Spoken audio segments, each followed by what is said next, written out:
that might be easier to read. Yeah, and then I've also got this little packet of information on the Beaverhead-Deerlodge working group and our proposal, and I'll explain it. And you guys can ask me any questions if you want more information. That's all. That's all right here. So, Good. thank you. Thank you. I'm assuming this is here. Yeah. So what's Steve doing? Steve's retired. Yeah? So what's he doing? He's, of course, he got remarried about a month ago. And Colter, volunteering out at the golf course. What about the wife? White's obviously retired, still doing the same stuff. I think he does a lot of woodworking in his shop. Does a little consulting, forestry and stuff. But I see Steve probably once or twice a month. Get a call on that on the way up here. For Tony to come in from Sun Mountain Lumber, Beaverhead-Deerlodge Forest Working Group. Are you representing everybody? Or? I'm representing Sun Mountain Lumber as well as the Beaverhead-Deerlodge Working Group. Can you talk into the microphone, please? Okay. And,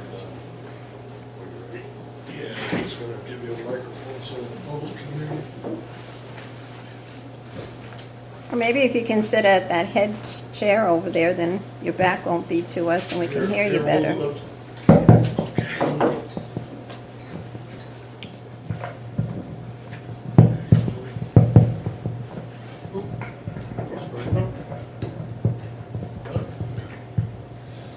Okay, go ahead. Okay, so my name is Tony Colter. I'm a general manager at Sun Mountain Lumber in Deerlodge. And I'm also a co-chair for the Beaverhead-Deerlodge Working Group. We've been a collaborative that's been in existence for about 8 or 9 years now, with the purpose of trying to make projects with the Forest Service that are less controversial, trying to get the Forest Service to do more projects. And what I'm here today to talk about, and I actually included a bunch of information on our working group. There's in your packet there's a one-pager that just gives you an overview of the whole group and explains everything we're doing as well as the bylaws and so forth. So I'll leave that with you. And here's another copy. So I'm here today to talk about this collaborative forest restoration landscape project we have. And I don't know, Chuck, if you're familiar with those. But the first round came out about 10 years ago. These are grants from the Congress authorizes. This year in the Farm Bill, 2018 Farm Bill, they authorized $80 million to be spent in the next round of CFLRP projects. Probably the best example we have is up on the southwest crown of the continent, Cedar Lake Ranger District. They were included in the first round, so they got $4 million a year for 10 years on that district, and that's what we're after. You have to have a collaborative to get the money. I'm sorry. And it can be, like I said, up to $4 million a year. Authorized in 2018 Farm Bill. Just as an example, the first time around, they granted 10 out of 23 that applied for. So, we got a lot of competition with forests and collaborative groups that want to get this money. Fortunately, we've got Who gets the money? the Forest Service. The forest that applies for it. So you have to have a collaborative. We've been heavily involved. We've been working with the Forest Service on our project, along with the Forest Service, and but they get the money. That being said, fortunately, we've got new leadership on this forest that is very interested in going after this money to increase pace and scale and do more. And so that's why we've, this is kind of a short time frame to get this application in. Otherwise, I'd probably been in there, because it really helps to have a lot of different counties involved, people supporting.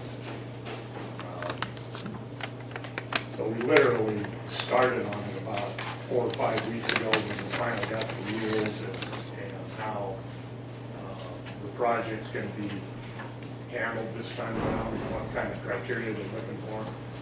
There was kind of a rush getting it all put together, but we submitted it here, which will be 2 weeks ago last Friday, and then they extended the deadline, wanted more information, so we have to have our additional information by this Friday.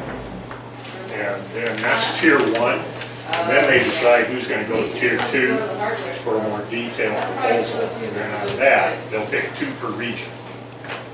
So that's kind of the process we're involved in right now. So this is still in the development stage.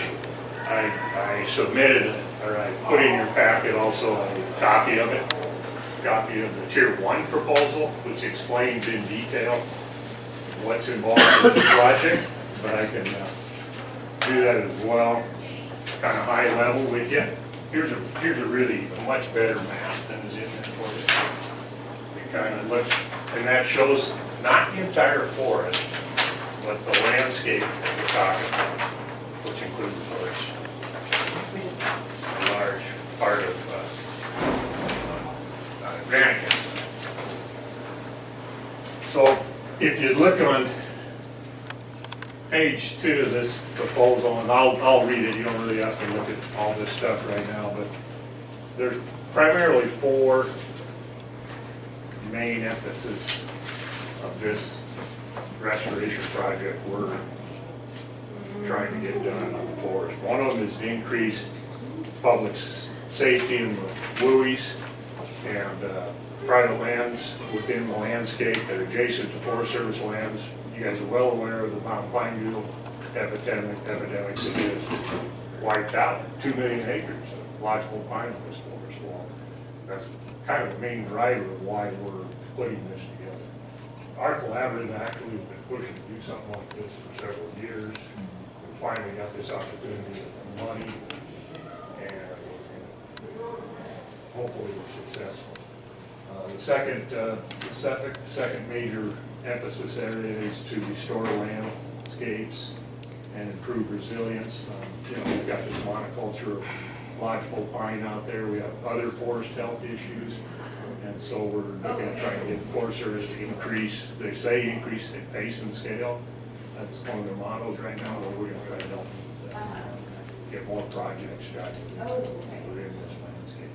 So it's fire protection, reduce fire hazard due to the mountain pine beetle, increasing pace and scale, do all the other forest health issues. Increased flow of wood products and byproducts. That's one of the major points of a successful CFLRP project proposal has to have an increase in forest products. Obviously, that's why Sure. and then increase existing partnerships for long-term management of the forest. And this is all the county commissioners, counties come in. We've got 3 counties represented on our collaborative.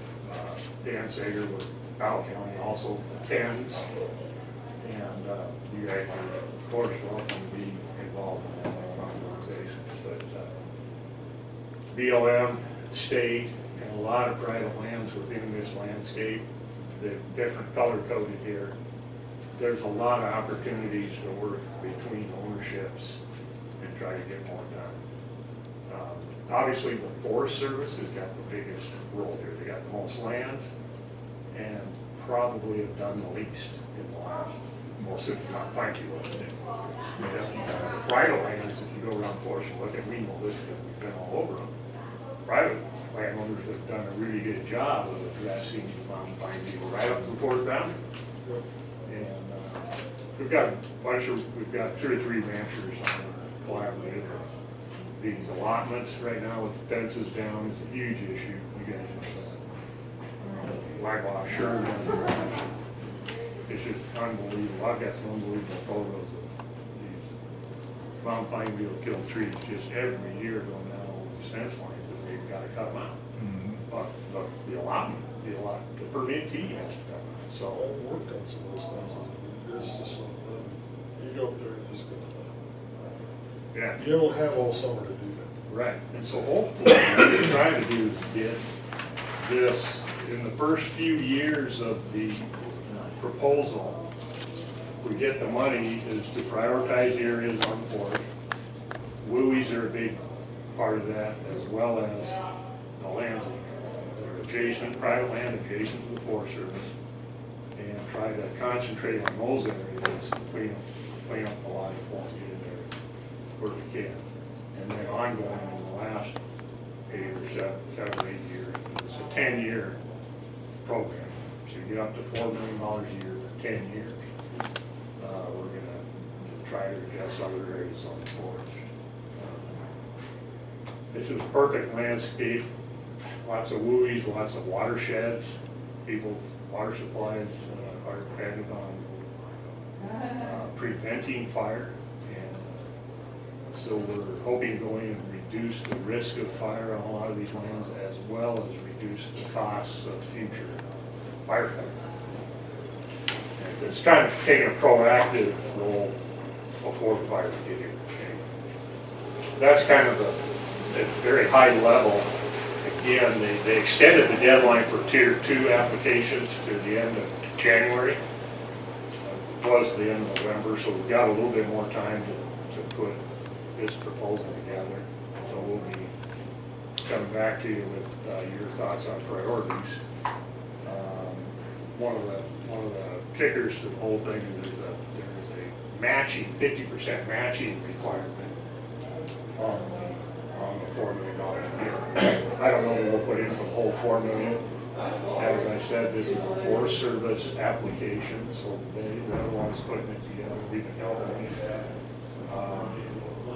Who matches? Your matching part can be anywhere from other Forest Service funds that they may have going towards this work. It can be cash contributions, it can be other work on private lands that you work up what costs you to do that work. That can go towards matching 50%. It can be BLM work, state work, and the cost of doing that work, restoration work. That can be matching to the 50% or towards the 50%. So we're pretty confident we can come up with a match. We've been in contact with a couple of these different watershed groups, like the big old watershed. Of course, Marine Commerce, she's on the one here in the Upper Clyde Fork. And so, you know, like I said, it's kind of the initial phases of putting this proposal together. Right. We'll know early part of next week whether we can afford to pick this or not.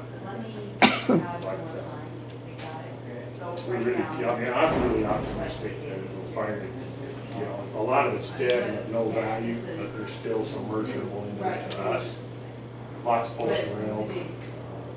What would they do if they pull a dead wood? Old deadwood, well, we're trying to get them to do some water. That's where the noise is coming from. Take the income from the sale of some of the products where there's good timber and use it to file burn. Right. Or machine pile, or, you know, what we're doing, a lot of transportation. You know, they're not gonna want to pile burning. Yeah, just grind. Yeah, it's a bit on a big excavator, it's just a head, bunch of blades. They can go just grind pieces. There's a lot of that. Tony, not to interrupt you, but I'm not sure I quite heard you. Did you say that timber income could be put toward that match that's required? Yeah, it's a stewardship contract, which we haven't seen too many in this region, none on Beaverhead-Deerlodge that I'm aware of. There might have been one, I take that back, it's on the Grasshopper area, but there's a lot of opportunity to do more stewardship contracting with the sale of the timber. The receipts stay here locally, and we can use them to do a lot of that other work on the forest. You can chuck some people over to that. They haven't used that tool as much as we feel we could. And again, I want to emphasize the new leadership on Beaverhead-Deerlodge really wants to do this. They're all in favor of it. Forest supervisor? Yep, Sherry Ford and Jeff Tomac, the deputy. You will if I We've work. got some good rangers down in Maple, back here, actually, that want to do more, so. How do we know they would do more? You got us to be on them all the time. That's what this is all about. You know, this, it's a collaborative, shared stewardship, which means that there's gonna be a lot of other stakeholders, private landowners as well as, BLM and state. Could they still be sued? Pardon me? Could they still be Oh, sued? yeah. We're still gonna have the litigation. You know, I personally feel the Forest Service is finally getting a handle on that. We're starting to see them get through the process, litigation process a lot quicker. And, but we're still gonna have those guys doing that. Hey, I heard you throw me in the bus. No, I said sometimes Becky likes to dig her. So the money goes to the Forest Service, what do they use the money for? Set up salaries? The money $4 million, The money that you're applying for goes to the Forest Service. right. What do they use It that? has to be used for this restoration work within this landscape. Well, they don't actually do the work, so what do they do? Supposedly putting up the timber sales, Yeah. doing Yeah, the doing maple work. work and the timber sales. So they hire more people, or? We're gonna have to hire some people. Okay. Do You're gonna have to they- contract some I of was it. gonna say, is it a contract thing a lot now? I think that has to be a contract. They're gonna have to do some of it through contracting. They don't have the staff, the people down there, if they want to do it. Let's go back to Chuck's question. If you get this money and it goes to the Forest Service, what handle do you have on them to, you know, continue this Well, work? okay, so there's a big component of this is monitoring the accomplishments.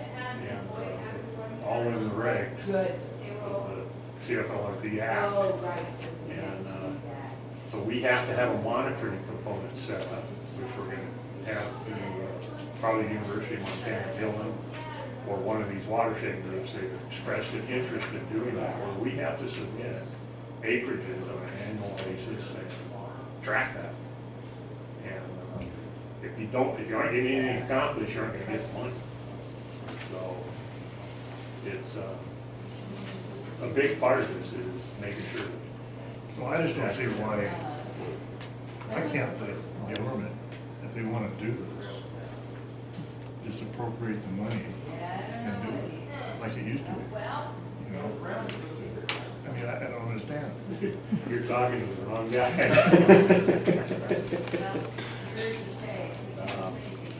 You know, Taking notes, that's good. Yeah, you know, okay, so Mike reminded me, I've been here a long time too.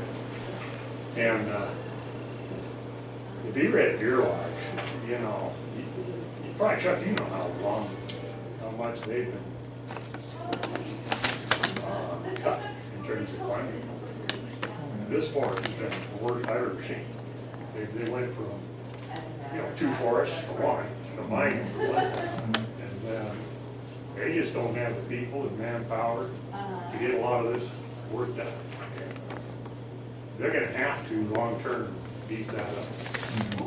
Accomplish more. So,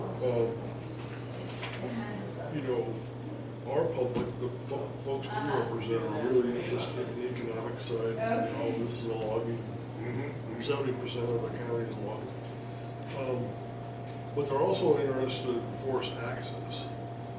And, you know, I don't know what the reason is, but, you know, the Forest Service, maybe it's a lack of people or whatever, they start closing off public access. And, you know, we have our own forest advisory group that's pulling together, and they're doing a lot of work on all these same areas that you were talking about. And one of the things, though, is they want to continue to push the Forest Service for, what is that gate? Yeah. You know, what, stuff like that. So, do you have any plans to, you know, be involved in some of the Forest Service management? So our Change group, some of their ways? our group has more direct on it. And we participated in all the public comment as a group that's come up on the environmental analysis for a number of different projects in the last 8 years. In fact, there's a one-pager in that pamphlet I handed out that talks about our accomplishments. But we've had a lot of input into that whole issue of access. One thing I'd like to see the Forest Service finish right now is their travel management plan. You know, they're kind of doing it on a piecemeal basis, but they're slowly getting there. Which will designate which roads are open. But yeah, we have a lot of pushback on that. Of course, we've got 3 county commissioners, or we can, all say the same thing. So, yeah, it's a constant issue. You know, what we found in a lot of areas is a lot of it's grown back in, so it's not even an issue anymore. It's, you know, they're gonna have to cut it out to get it in. Well, but they used to be private, like the backcountry horsemen and stuff. Okay? They do a lot of work with a few chainsaws and a pack train. You know, let them take a chainsaw. I mean, it's stupid. Okay, those are stupid Forest Service hands. It was Oh, free. yeah. People that really wanted to keep and then if they had a, you know, an emergency, somebody hiking, they could actually get there and get them out. And, or if they had a fire, they could walk in a fire crew and put out a little fire, right? They can't, you know, so we look at this thinking, you know, why are all these crazy ideas about, well, we don't want to saw in there, you know? Our group actually wrote a letter to the regional forester with, I gotta add, the conservationists in our group agreed to wrote a letter to Leanne Martin to allow us to use, the use of chainsaws to go in the have to have a pit to clean up that area that had been Mount Pine View, you know, all the trails into there. Everything falls in. So, I mean, we actually got an agreement from the supervisor and went to the region, and, you know, I don't understand all the logic myself, but they denied it at that level. But this forest was perfectly willing to go in and use chainsaws in the wilderness area to clean it up. I mean, that takes an act of... Yeah. Well, it shouldn't. Yeah, it shouldn't, but our group is pretty vocal about that kind of stuff. You know, believe it or not, most of our stuff, we usually come to agreement within the group, our collaborative. A lot of conservation interests on how to do these timber sales, roads and so forth. It's usually, in the past, we've had an issue with getting Forest Service. But the collaborative itself has been very vocal about it. And you know, right or wrong, these collaborative groups, well, you guys have appointed one yourself, that's great. They're here to stay. It's part of the Forest Service's process now. You know, part of these collaboratives, they view that as very powerful in these projects.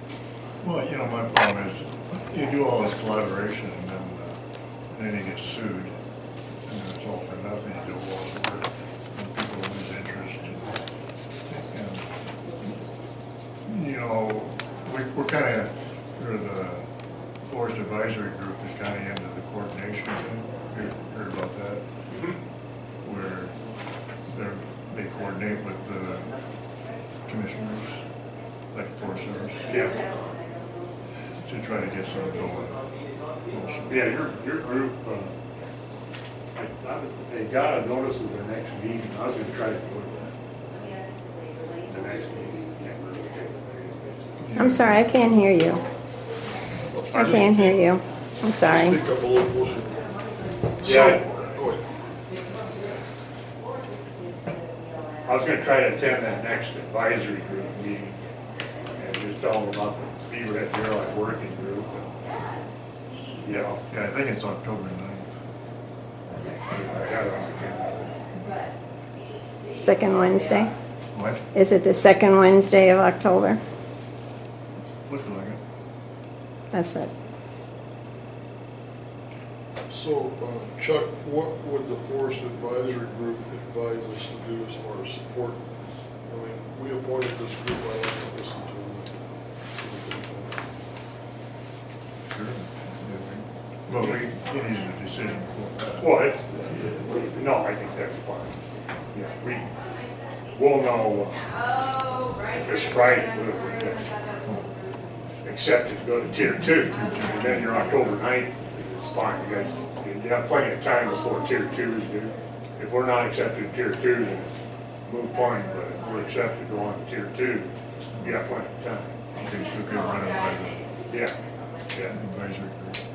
Well, I think it'd be a more powerful response from the county commission if we said, yes, the advisory group has met I advisors, agree. and we, will author a letter that's pretty strongly worded that says it's not just the commission, it's the advisory group that we appointed to give us advice that said move ahead. So, what do you think about just postponing our support letter until we hear from our advisory? that's fine. Does that work? And you're gonna It's go, still right? work. You're It's gonna still go, right? Yep. And so you want me to, I was just gonna attend, see what they're about, and I'd be glad to if they wanted to get I think you need to get on the agenda, because I want them to take a vote and tell me Yeah. what they think of your, Who would I contact? Well, I can tell a person, I know a person. track attendance for the commission. Okay, that sounds good. They're good people, and we want to make sure that they understand that we're listening to them. Does that make sense? Especially on something like this, it's exactly what they're doing. Yep, well, they should be involved moving forward. Because we're gonna pick areas, prioritize, if we get one, I thought I was a member. what areas we're gonna hit first. A problem I have is, back in the day, timber paid for a lot of the Forest Service. Back when I started with the Forest Service, timber basically paid for the whole Forest Service, and then it went down, down. And by doing this, they're just borrowing money to do this. I mean, yeah, you get some forest work done, but it's still coming out of the deficit, it's still coming out of the treasury. And, do they have any sales now? They're still bidding? Oh, yeah. Yeah. Like the old days? Oh, yeah. Yeah, there's still conventional timber sales. Beaverhead-Deerlodge is actually improving, getting more out. We've got their 5-year plan, actually looks really good for the funding level they're at. I'd like to see it 3 times.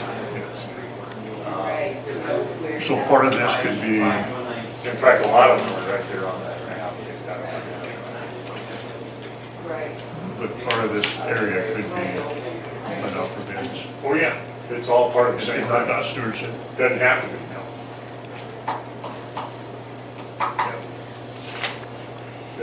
They both qualify, let me put it that way.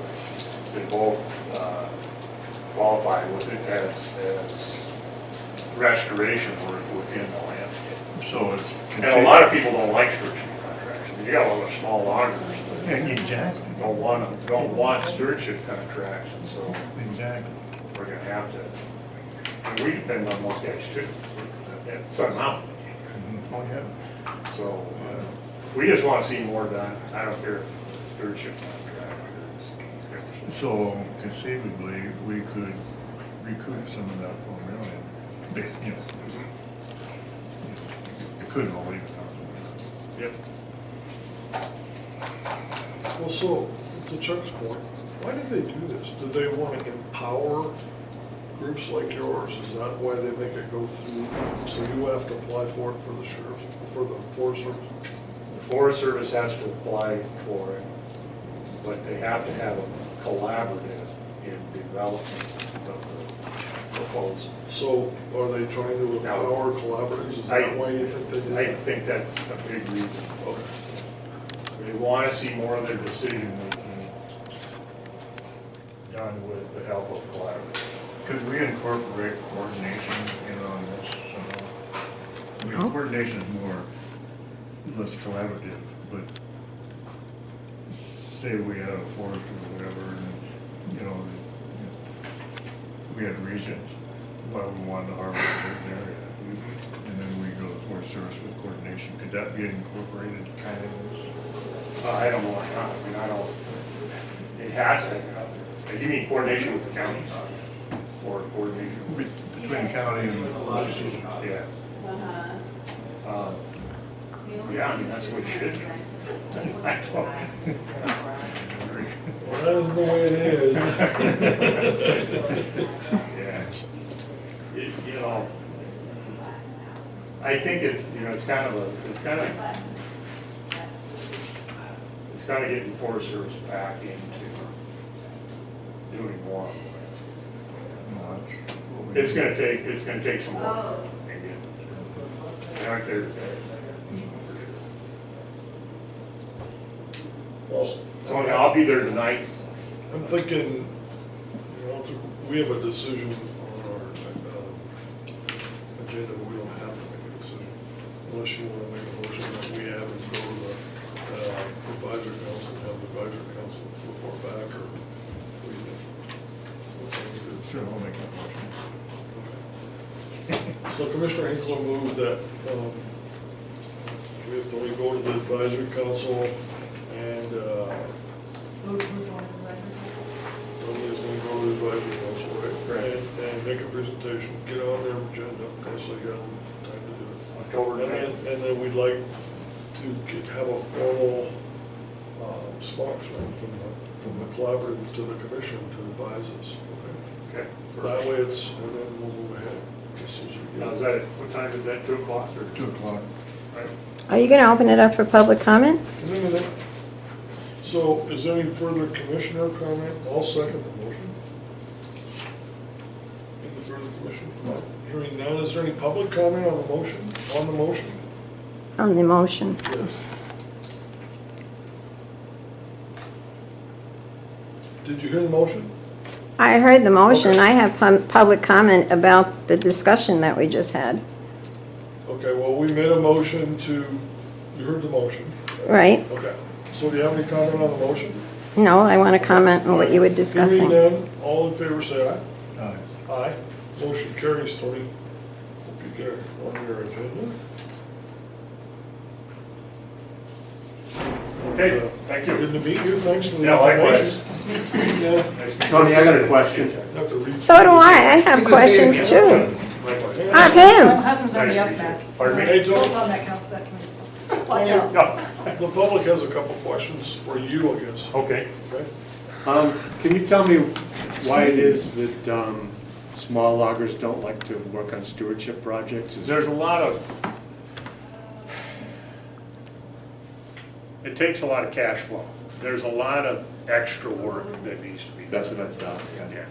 Yeah. And, In terms of cleanup and Yep. non-merchantable material. Yep, it's not that the stumpage won't pay for it, or the logs that they take to the mill won't pay for it, that's the whole idea, but there is a lot of cash flow issues, and a lot of small loggers don't like to deal with all that stuff. For one, they're paid, they don't have the cash flow ability, but number two is they don't like to deal with all that stuff. It's got, a lot of piling and burning, you gotta line up subcontractors, and they just don't want to deal with it. It's the same process we have to go through, we gotta hire people to go do that.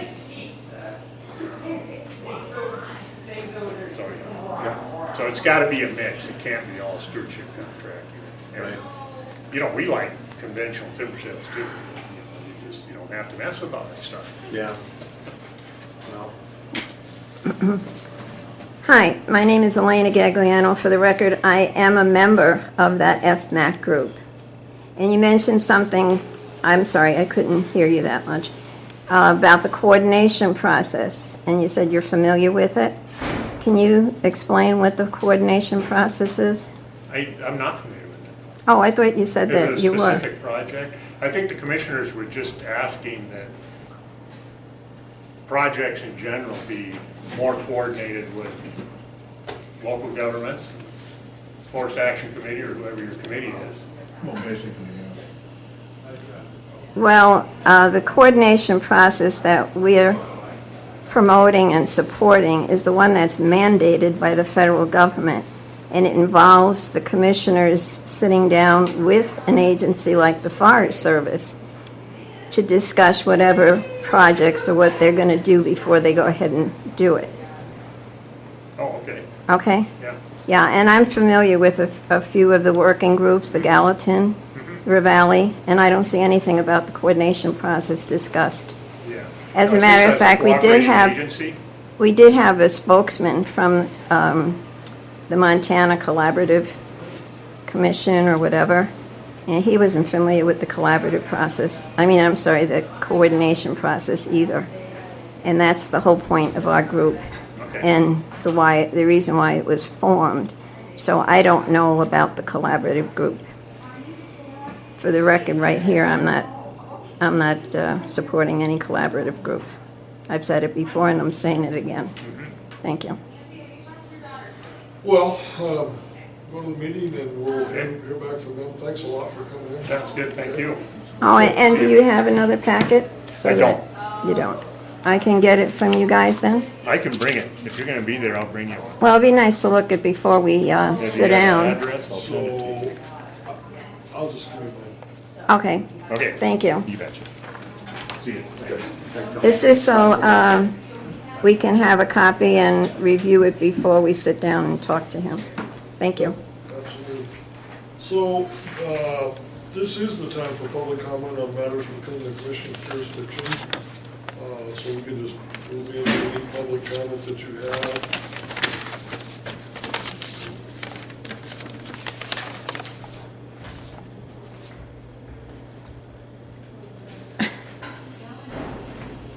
Well, that was, I don't know. I have comment about the meeting that you had last week, but they haven't been approved the minutes yet, so.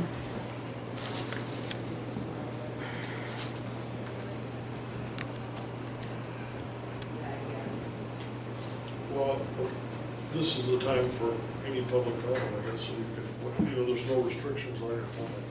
Yeah, but, I have comment regarding the minutes from the 9th and the 10th, specifically from the 9th and the 10th, but then I haven't been approved yet, so I can't comment on them. Okay.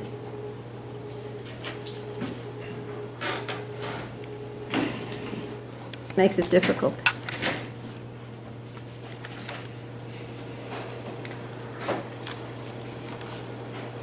And I guess one thing I can comment on is the preliminary budget. Is it available that we can look at it and get a copy? Well, you'll have to pay for a copy, but you can go in and review it in the clerk's office. Well, if there's And then three she'd of put us together- here, and she'd put together a summary sheet, it's like 6, 7 pages, a summary sheet of each budget. Right. You can have that, we're not gonna make you pay for that. It's a summary sheet. If with Okay. the actual budget, oh no, that, I know that. I want the spreadsheet of the preliminary budget that we're that spreadsheet, supposed yeah, to. it's in there, you can get that. Okay, that's what, yeah. Sure. It's ready? Because we asked for it this morning when we came in, it wasn't ready yet. I think, yeah, there've been people picking it up, so it's there.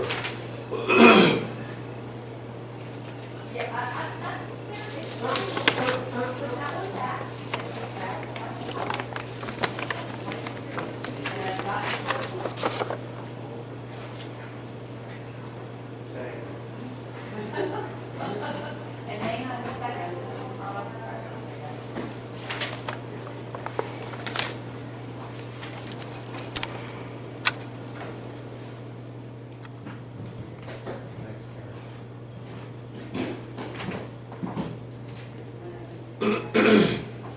She's stapling a third copy right now.